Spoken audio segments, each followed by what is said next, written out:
there and welcome to IMTV. This week we bring you news from Industrial Minerals' 22nd Congress, which is being held in Vancouver at the beginning of the month. Coming up today, a message from the CEO of Rio Tinto Minerals, an exclusive interview with Argex CEO Roy Bonnell, and Laura Sirrett speaks to Zenyatta about its Albany graphite resource. First up, the three-day IM Congress, which hosted industrial minerals companies from all over the world.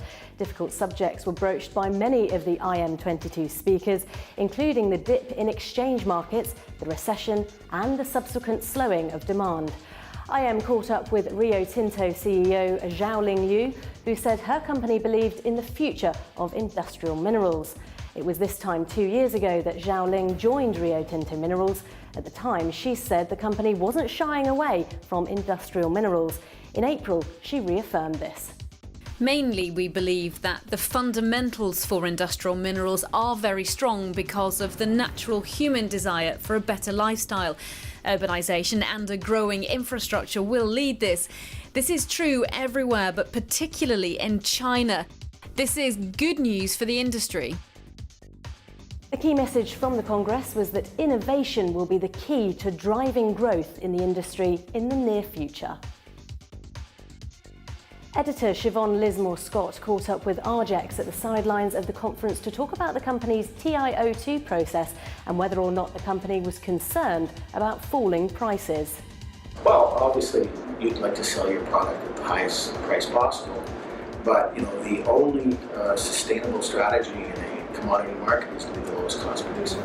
And at $1,000 a ton, we're still in business and making money, and everybody else is losing money. So low prices are not as good as high prices, but they're less an issue for us than they are for probably anyone else in the industry.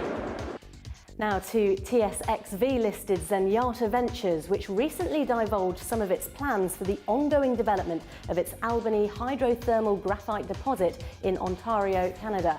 Speaking with IM Prices editor Laura Sirrett, Zenyatta's VP of Market Development explained that Albany had been confirmed as a unique deposit by independent analysis. Dr. Bharat Chahar also said the company would be targeting high-value markets such as batteries, which Zenyatta believes will be receptive to the Albany graphite's special characteristics. There's several things to note about this deposit that makes it rare and different than most of the deposits.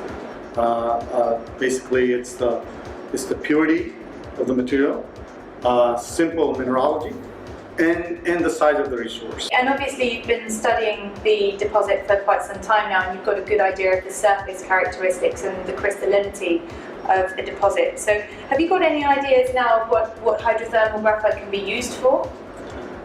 Yes, hydrothermal graphite can be used basically for any graphite application because it's high purity, it's high crystallinity. But our goal is to target the high value markets, and those are the ones we are going to be pursuing.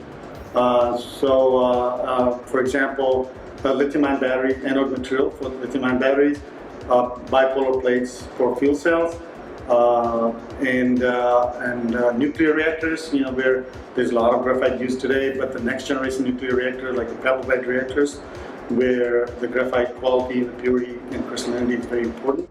Well, that's all we have time for this week, I'm afraid. If you have any comments or feedback, we'd love to hear from you. You can get in touch via Twitter @Indmin or contact us through our website, www.indmin.com. Thanks for watching, and I'll see you again soon.